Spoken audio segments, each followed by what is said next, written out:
की, राष्ट्रीय लोकतांत्रिक पार्टी, जय जवान।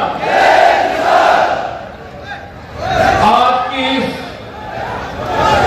चुनाव में जो बैठेगा सब आराम से अपना कार्यक्रम चले, अपना कार्यक्रम लंबा चलेगा। सुनिए मेरी बात, आप खाली आप वापस नहीं जाएंगे, ये भी तय कर लिया। अभी 1-1.25 घंटे का अल्टीमेटम दिया सरकार को कि हमारा जो मांग पत्र है उसके अंदर जो हमारी मांग है उसको ले जाकर पूरी करते हैं, नहीं तो 163 धारावां दिखेगी नहीं, अभी सब तोड़ ताड़ के दिखेंगे। भाइयों,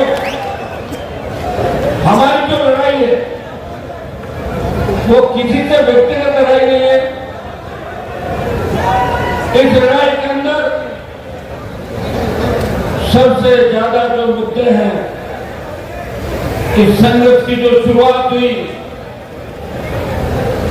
मुझे नागौर के अंदर इसलिए आना पड़ा कि लंबे समय से 80-85 दिन हो गए जयपुर के शहीद स्मारक पर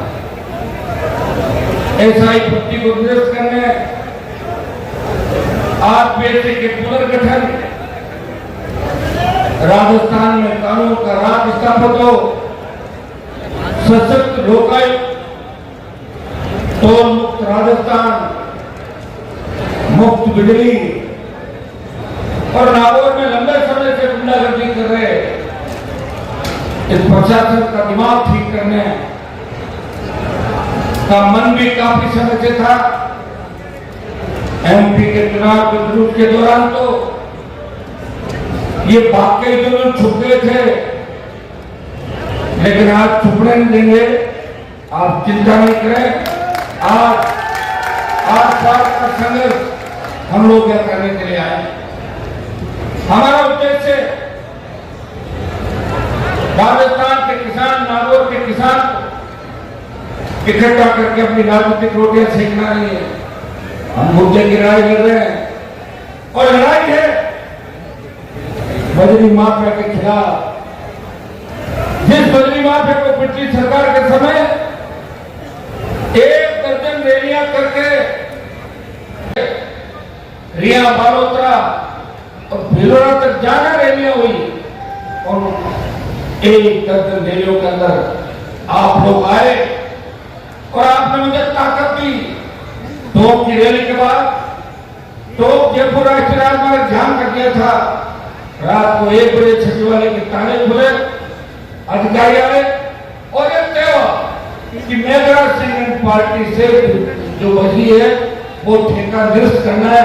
वो ठेका निरस्त कराया और 400 करोड़ का जुर्माना लगाया। ईडी और सीबीआई की रेड कराई। बीच में बजरी का मामला खुला था आपके। मुझे कहते बड़ा दुख हो रहा है कि हमारा लोग कब समझदार होंगे। मेघराज सिंह गया, हमारे बच्चे आपस में लड़ने बजरी के लिए, लड़के को मार दिया, कई लोगों को मुकदमे लगे, राजीनामे के पैसे लगे, और 60-70 लाख रुपए एसपी और इनके लोग बच्चों के खा गए। 2-3 करोड़ रुपए कॉम्प्रोमाइज इनके लग गए। तो ये पैसा किसका था? उन किसान के बेटों का था, उन किसानों का था। मेघराज को भगाने के बाद जो बजरी का काम आपके हाथ में आया, आप उनको संभाल नहीं पाए, और अब जो बजरी माफिया आया, अब जो बजरी माफिया वो दूसरे तरीके का। अब बजरी के खेल के अंदर रिया जयपुर में 1 दर्जन के लगभग भारतीय जनता पार्टी के विधायक, नागौर के एसपी, यहाँ के पूर्व सांसद, बीजेपी के कई बड़े बड़े नेता, किसी का 2%, किसी का 3, किसी का 5, किसी का 15, और हमारी तीसरी मांग है कि जो बारामासी नदी थी उस नदी को हम, वो नदी चले, लूनी नदी उसका नाम है, चेयरमैन साहब बैठे हैं यहाँ के, और लूनी नदी का अस्तित्व खतरे के अंदर है। पिछली बार उसको इतना खोल दिया कि पानी रुक ही नहीं रहा है, अपना आप आगे जा रहा है, क्योंकि गिरवल निकल गई नीचे से। कई जगह तो खोदते खोदते पानी आ गया। पिछली बार के संघर्ष के बाद हमने सोचा था कि सरकार के अंदर कुछ ऐसा होगा, लेकिन राष्ट्रीय लोकतांत्रिक पार्टी की सीटें कम आई। ये भी सबसे बड़ा कारण है कि मेरठा की सीट अगर मैं इंदिरा बावली की जगह ये नहीं जीतता और वापस मैं इंदिरा बावली जीतती तो बजरी की ऐसी विरोध स्थिति आपको रियान के अंदर देखने को नहीं मिलती। दुर्भाग्य इस बात का है कि हम जिनको चुनते हैं और जो किसान के बेटे हैं, जो दलित शोषित पीड़ित तबके से आते हैं, वो लुटेरों के साथ शामिल हो जाते हैं और बाहरी खेत को खाने लग जाए, उस खेत का कोई रिकॉर्ड नहीं। उस दिन जो रिया के अंदर 20,000 से ज्यादा लोग रिया के अंदर आए थे, सरकार डरी, भागी, हमारे पास आई और सरकार ने वादा किया कि हम लोग जितना भी बजरी का जो इकट्ठा होता है उसकी जांच कराएंगे, मदद करेंगे। जांच के नाम पे ड्रोन आए, जांच भी हुई। उस दरमियान माफिया और उनके बदमाश गुंडों ने वहां कैंपर गाड़ी चला दी, शांतिपूर्वक प्रदर्शन कर रहे रिया के नौजवानों पे, किसानों पे। 2 मुकदमे दर्ज हुए।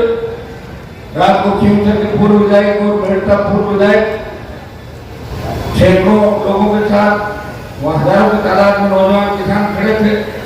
इनके बीच से सरकार ने बात करी, 2 मुकदमे बदमाशों के खिलाफ दर्ज किए, लेकिन जब 3 होगा और वापस 2 फेर हुआ तो 2 मुकदमे इनके खिलाफ भी दर्ज करिए और एक फर्जी स्क्रिप्ट तैयार करी पुलिस ने कहा कि व्हाट्सएप चैटिंग हुई है जिसमें एक आदमी को कह रहा है तो 50 किलो तेल ले आना, तो रुई ले आना, आग लगा देना।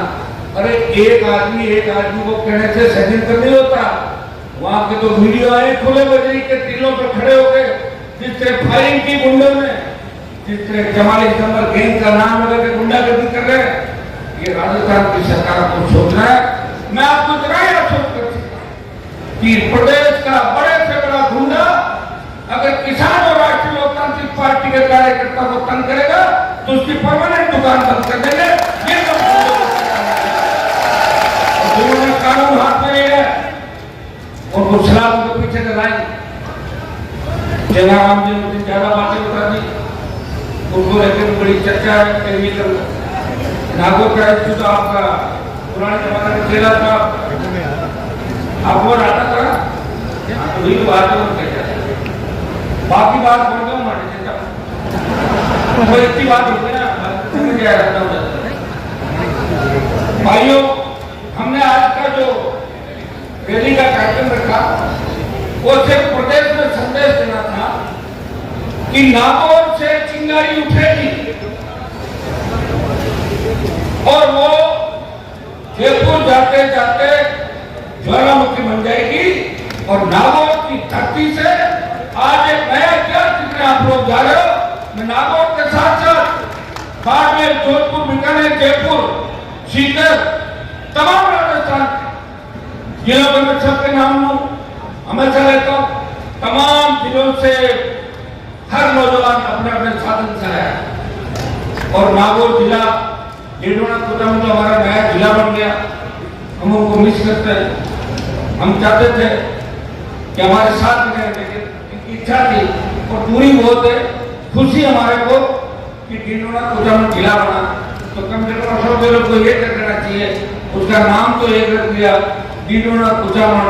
सर कौन सा है और पूंछ कौन सी है पता ही नहीं लगा। डेढ़ोना कुचामन कभी कहते शायद 100 फुट कम है, वो 300 फुट लंबा था, 4 चौथाई 300 और हजारों लोग जो डोम के बाहर बैठे, जिस तरह चिपक के बैठे हैं और 10 घंटे से बैठे, इस संख्या का अंदाज इससे लगा वो कि नौजवानों के साथ बुजुर्ग भी आया है, किसान के साथ दलित और मुसलमान भी आया है।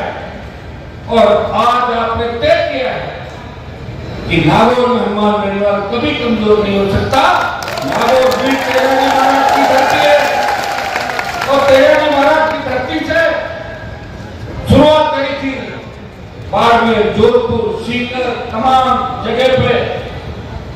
भाइयों, हमारे किसान भोले होते हैं, कई बार छोटी बात करिए बड़ा नुकसान कर देते हैं।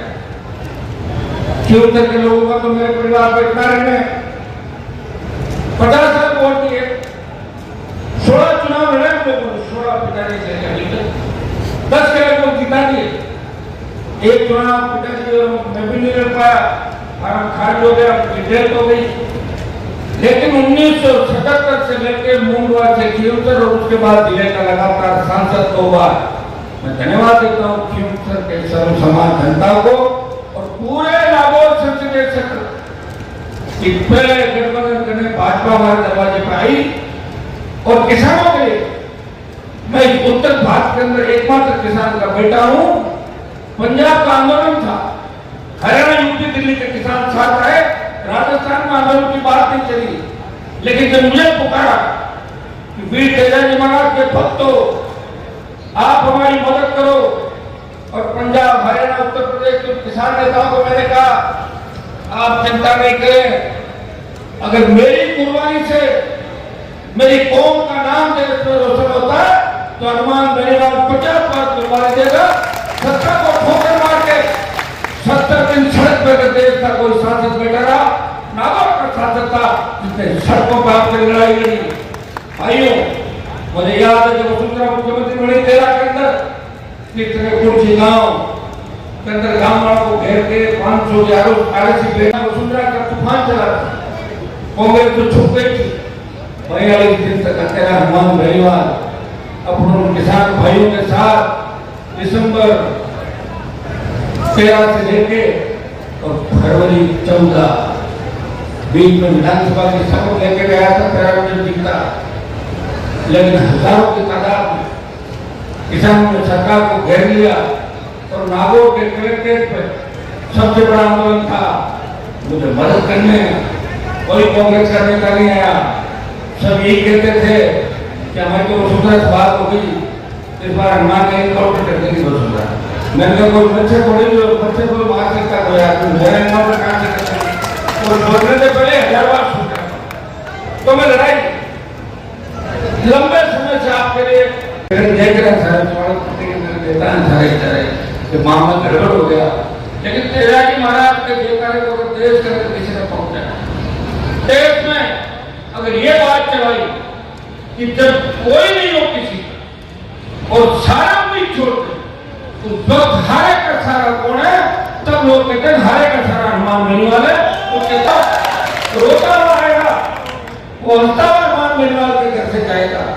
मेरी एक आदत आज नारायण को के लोग आगे लेके आए, हमारी पार्टी के कार्यकर्ता आए थे मेहनत करके, और जितने नागौर एसपी का इसके अंदर लिखा है ये मास्टर थे और एक गुरुजन अश्लील गानों पे बच्चों को और महिलाओं को डांस करा के और फिर उसके साथ मारपीट होती है, फिर गधे पे जुलूस निकाला जाता है। और वो आदमी आरपीआई चयनित होता है, तो आरपीआई जब कोई चुना जाएगा तो पुलिस में पहला कैरेक्टर सर्टिफिकेट मांगते हैं, इसका कैरेक्टर कैसा है। कैरेक्टर खराब था जब तो गानों में पूरे दुनिया में छपा और इन्होंने कोर्ट के अंदर एडजस्टमेंट करके उस व्यवस्था को ठीक कर दिया, जमा किया। अब भी लोगों को पता नहीं होगा नागौर एसपी के साथ ही घटना घटी। ये तो पता हो कि हमें पुरानी एफआईआर मिल गई, नहीं तो 95 करोड़ के मुकदमे काम नहीं करते, आज तो ढूंढने से नहीं मिलते, तो ये मिल गई। और उस एफआईआर को आप अगर पढ़ोगे तो आपको लगेगा कि हनुमान जी जो कहते हैं वो सही कहते हैं, मैं कभी गलत कहता भी नहीं, और जो बात कहता हूँ वो निकल जाती है। मैं आपको इतना ही आश्वस्त कर सकता हूँ, ये जो गलत तरीके से इन्होंने अपना एसपी के अंदर डिप्टी के अंदर सिलेक्शन कराया, इसके मैं दिल्ली की किसी एजेंसी से जांच कराऊंगा और उसमें अगर ये सही है तो मैं इसको 3-4-6 महीने से ज्यादा नहीं निकाल दूंगा, वापिस जांच से आया से वो घर भिजवा दूंगा। ये मेरी आदत है और मुझे बड़े बड़े पंगे लेने में बहुत मजा आता है। और बड़े बड़े नेता जो राजस्थान में छोड़े होकर चलते थे उनको मैंने उनकी औकात दिखाई और उनको चलना सिखाया। बड़ी बड़ी गाँव के अंदर घूमना सिखाया। भाइयों, आज इस मंच को देखो, इस मंच पे आपको कोई पॉलिटिकल पार्टी के परिवार का नेता नहीं दिख रहा। सारे नौजवान, दलित, शोषित किसान, कितने सरपंच, कितने लोग, कितनी हमारी माताएं, कितने नौजवान। क्या ये मंच जब कांग्रेस बीजेपी की रैली होती है कितने लोगों को नंबर आता बैठने को? मैं खुद बताऊं आपको, मैं अटल बिहारी वाजपेयी प्रधानमंत्री थे, मैं यूनिवर्सिटी का अध्यक्ष था। मैंने कहा मेरा भी भाषण कराओ, तो उन्होंने नहीं आपका भाषण दे दो। तो मैंने कहा मैं तुम्हारे बड़ी रैली करूंगा, मैं कईयों का भाषण कराऊंगा। वो 5-5 लाख की रैली करके हजारों लोगों को कल्याण के राजस्थान। मैं तो आज इतना कहता हूं, ये तो टीम है आगे फिक्र में। अगर टीम तन मन से तय कर ले कि जो हुआ हो गया, अब उसको बढ़ने से फायदा नहीं पाता। कोरोना आकर चला गया, अब उसको थोड़ी जाएंगे जीना। आईएलपी की टीम ये तय कर ले कि हमें राजस्थान को बदलना है। मैं आपको विश्वास दिलाता हूं कि राजस्थान में कांग्रेस बीजेपी एक पार्टी को राष्ट्रीय लोकतांत्रिक पार्टी पीछे छोड़ते हुए सबसे बड़ी पार्टी के रूप में, क्योंकि सबसे बड़ी जो जवानों की ताकत है वो हमारे पास। आप देखिए छोटे छोटे बच्चे 3 साल के 4 साल वो देख लेते हैं, कोई मुझे हनुमान कहता है, कोई मुझे मामा कहता है, काका कहता है, हमारे सामने एक दिक्कत और है, जिनको जिताते हैं वो भी हमारे खिलाफ बोलते हैं। जिसको किसी को हटा किसी को जिताते हैं उनके भी पता जब बोलने की बात आती है तो ये क्यों नहीं बोलते कि आपकी बेटी को हाईकोर्ट जज बनने से किससे रोका? नाम लो उसका कि मेरी बेटी को हाईकोर्ट जज बनने से। आपको क्या है उनका नाम क्यों ले? उनका नाम नहीं लेंगे क्योंकि हमारा खून है। बात खून की आएगी तब हम 15 को डर कुछ हो जाएंगे। फिर नागों की जनता है बाढ़। मेरे को नेता से दुश्मनी नहीं है, लोग ऐसे कह रहे जबरदस्ती। मेरी दुश्मन तो वसुंधरा थी, अब दिल्ली में लड़ रहा हूँ और हर लड़ाई जीता हूँ। ये तो कई बार मैं मदद मांग के आए, मदद करा के चले गए, लेकिन वापस मदद करना इन्होंने कभी नहीं सीखा। क्योंकि इनके पेट के अंदर जो दाना है वो आपको पता कहां से चलता है। और मेरे नहीं मानो तो पुरानी किताबें पढ़ लेना, उसमें सारा आंदोलन चले थे देश को आजाद कराने के लिए। देश को जाके चले बदला आप उनको सारी किताबें मुहैया करा दो ताकि मुझे भी कहना पड़े। ये खुद ही देख लेंगे कौन कहाँ था और किसके पेट में किसका दाना है, इससे पता लग जाएगा।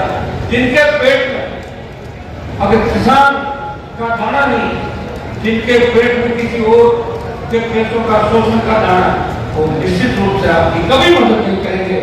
भूल जाओ इस बात को। मैं तो 1998 के दौर के अंदर मेरे पिताजी टिकट मांग रहे थे, बीजेपी के नेताओं ने कहा क्या जयपुर का आसपास कोई सीट पकड़ लो, यहाँ से चुनाव लड़ो। मैं जीत जाता, लेकिन मैं भी जीती हूँ। मैं क्या नागौर जाऊंगा और नागौर को जगाऊंगा, शिक्षा की क्रांति नागौर में लाऊंगा। नागौर का प्रत्येक व्यक्ति आगे बढ़े, प्रत्येक समाज आगे बढ़े और नागौर जिसे राजनीति का गढ़ कहा जाता है और इस दिन राजनीति का गढ़ कैसे बने और लोग आर्थिक रूप से कैसे मजबूत हो, इसे हनुमान बेनीवाल ने अपने 25 साल 98 के बाद इस नागौर जिले के अंदर दिए। और नागौर जिले में मेरा सम्मान में कोई कसर नहीं छोड़ी।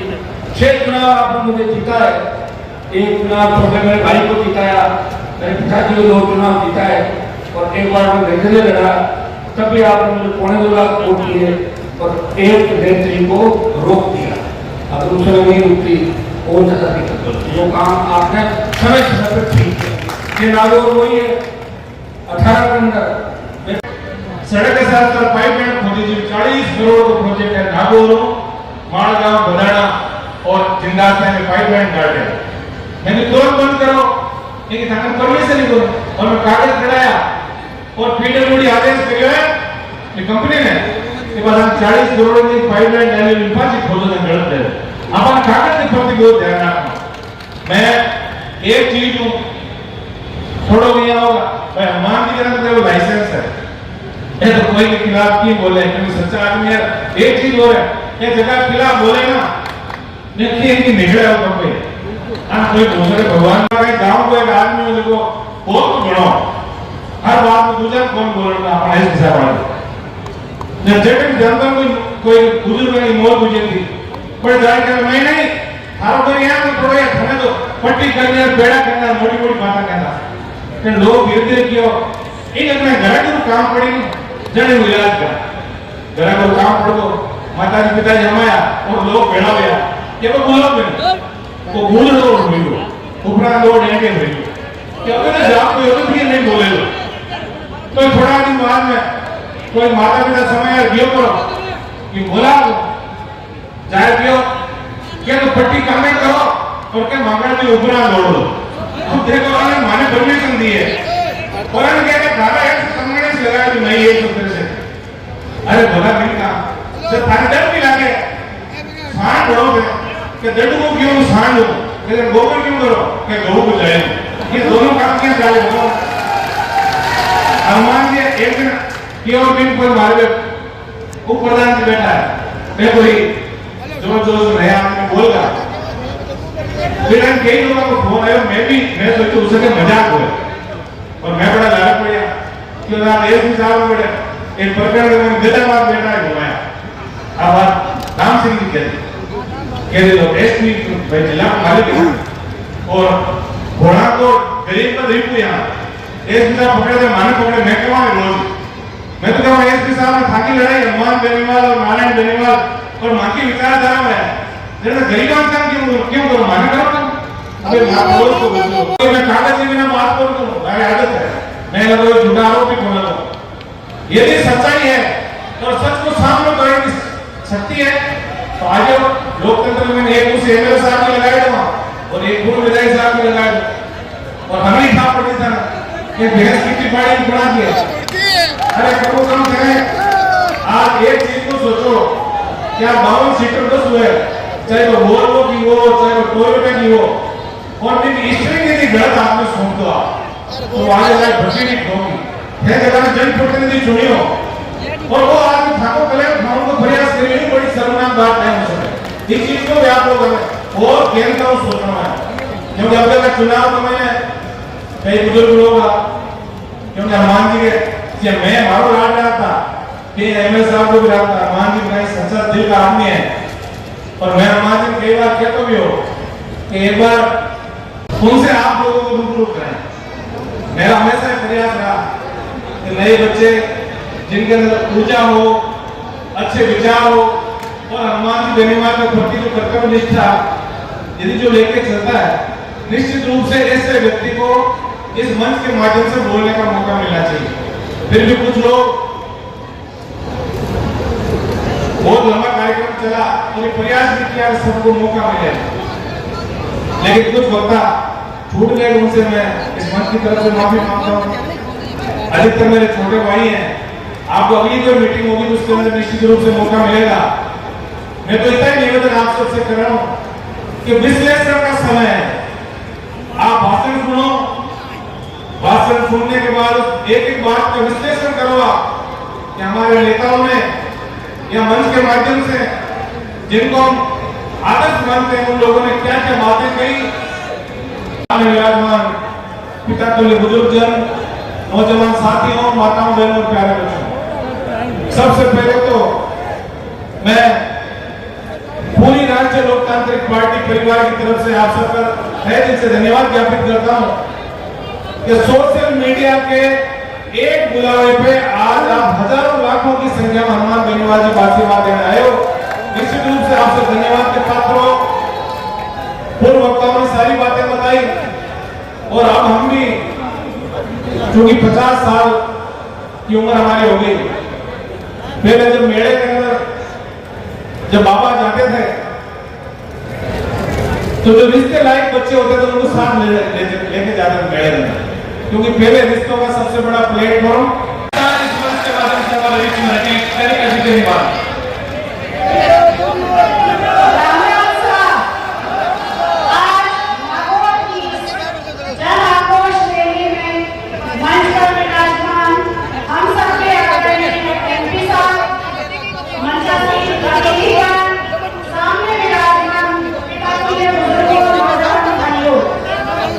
आज मेरा इस रैली में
के जताओ और पूरी ताकत के साथ तकलीफ होती है तो उस दर्द का एहसास हनुमान बेनीवाल का होता है और आपकी आवाज उठाने के लिए आगे बढ़ते हैं।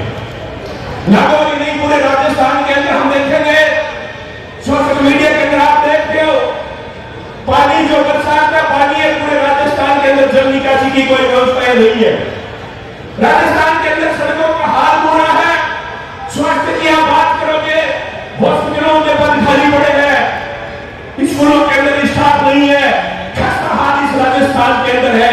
इन हजारों समस्याओं के बीच इसके समाधान के लिए अगर कोई आवाज उठाता है तो पूरे राजस्थान के मात्र के अंदर एक और आवाज उठती है, उसका नाम हनुमान बेनीवाल है। हनुमान बेनीवाल नेताजी हमेशा राजस्थान के कोने कोने के अंदर जाते और एक बात हमेशा कहते हैं, हम जैसे नौजवानों को, बुजुर्गों को हमें ये कहते हैं, उठो, अपनी ताकत को पहचानो। मैं नेताजी को भरोसा देना चाहता हूँ, राजस्थान का जवान उठ चुका है, किसान उठ चुका है, अपनी ताकत को पहचान चुका है। अगर ये नागौर अगुवाई करेगा और नागौर पूरी मजबूती के साथ ही राजस्थान का नेतृत्व करेगा तो 2028 की तस्वीर अगर होगी, किसानों का राज राजस्थान के अंदर होगा, नौजवानों का राज राजस्थान के अंदर होगा। राजस्थान के अंदर कहीं भी किसी भी नौजवान को पीड़ा हो, गरीब को पीड़ा हो, कमजोर को जो जरूरत हो, एक बार आवाज आती है कि हनुमान बेनीवाल हमारी ताकत बन सकता है। इस आदमी को ताकत देने के लिए पूरे राजस्थान से हम नौजवानों को, किसानों को आवश्यकता है, उनको पूरी मजबूती देने के लिए मैं भगवान की, नेताजी महाराज की, हरनावा के श्याम राणा भाई की,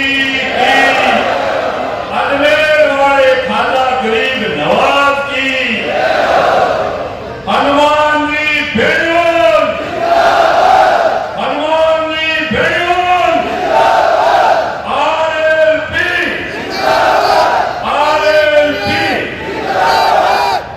आदरणीय आपके जन आक्रोश रैली के और हमारे आरएलपी के सुप्रीमो और मुख्य अतिथि श्रीमान नागौर जिला के सांसद साहब हनुमान बेनीवाल साहब, पूर्व विधायक श्रीमान नारायण जी साहब, इंदिरा जी बावरी और पूर्व सम्मानित मंच, मैं इस मंच का माध्यम कह रहा हूं कि भैया सब सुन लो कि हनुमान जी बेनीवाल जब सूरज आज सेवा लगे और अंधारो रहे, जब किरण निकले तो हनुमान जी बेनीवाल घरों निकला किरण,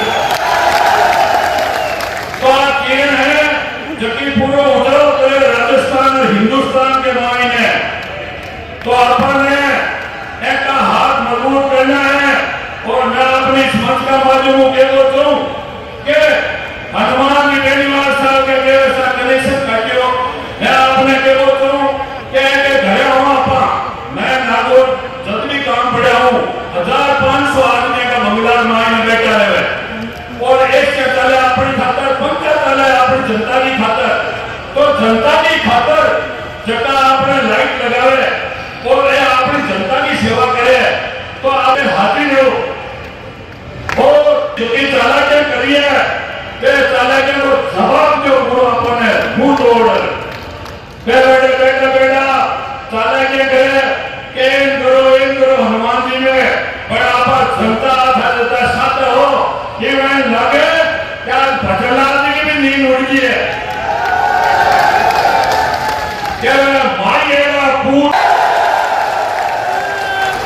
एक मिनट आप लोग ये गैलरी खाली करें थोड़ा लीजिए, मैं चाहूंगा कि एक बार जोरदार तालियां बजाने के नारे उस परिवार के स्वागत और सम्मान करिएगा।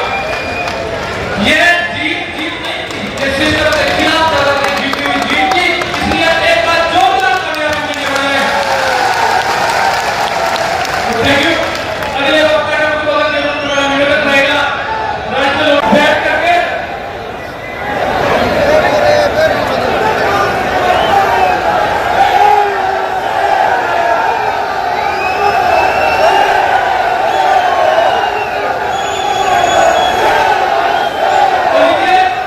संपूर्ण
पिंगाड़, शोभाराम जी कुकड़िया पंचायत समिति सदस्य असावरी, दिनेश जी गोरा जिला परिषद सदस्य करनाल, विजयपाल जी राव रियापड़ी, राम सासाराम कांटिया जिला परिषद सदस्य, सीताराम जी मेघवाल आरएमपी गरीब नेता, रामपाल जी झारका आरएमपी बिलाड़ा संयोजक, मंगलराम जी बेनीवाल आरएमपी सिंधरी।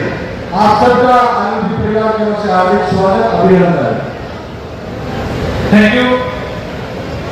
अगले वक्ता के रूप में मेरा निवेदन रहेगा, उससे पहले अगले सारे वक्ताओं से मेरा निवेदन रहेगा कि कृपया करके आप अपने उद्बोधन को संक्षिप्त में रखने की कोशिश करें, क्योंकि हमारे पास जो लिस्ट है वक्ताओं की जो फहरिस्त है वो बहुत लंबी है।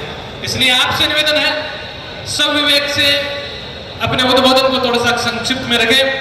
अगले वक्ता के उद्बोधन के रूप में मेरा निवेदन रहेगा, बावड़ी से प्रधान प्रतिनिधि राजूराम जी खोजा से निवेदन रहेगा कि आप आए और इस मंच के माध्यम से अपने विचार हम सबके बीच में साझा करें। मैं चाहूंगा कि एक बार जोरदार तालियों के साथ आप उनका स्वागत और अभिनंदन। नरसिंह जी सरपंच ग्वालो आप मुख्य मंच पर पहुंचाए। राजूराम जी खोजा प्रधान प्रतिनिधि बावड़ी से, मैं चाहूंगा कि एक बार जोरदार तालियों के साथ आप उनका स्वागत और अभिनंदन। बोले तेजा जी महाराज की, सूरवीरों की धरती, पंचायती राज की कौम धरती, नागौर जिला मुख्यालय को प्रायोजित जनापुर रैली के अंदर अपने बीच में उपस्थित शिवसेना के पूर्व विधायक और आगे लेने के नाम से फेमस, जिन्होंने राजस्थान विधानसभा के अंदर हो चाहे कोई भी जन आंदोलन के अंदर हो, हमेशा जवाब तरीके से अपने आवाज से पूर्व जिले में मांगे सार को नहीं गाया चोरा गाया के बदले भरो भाई है एक तो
तो उन फिर में नैना के देवदेवी महाराज के विवाह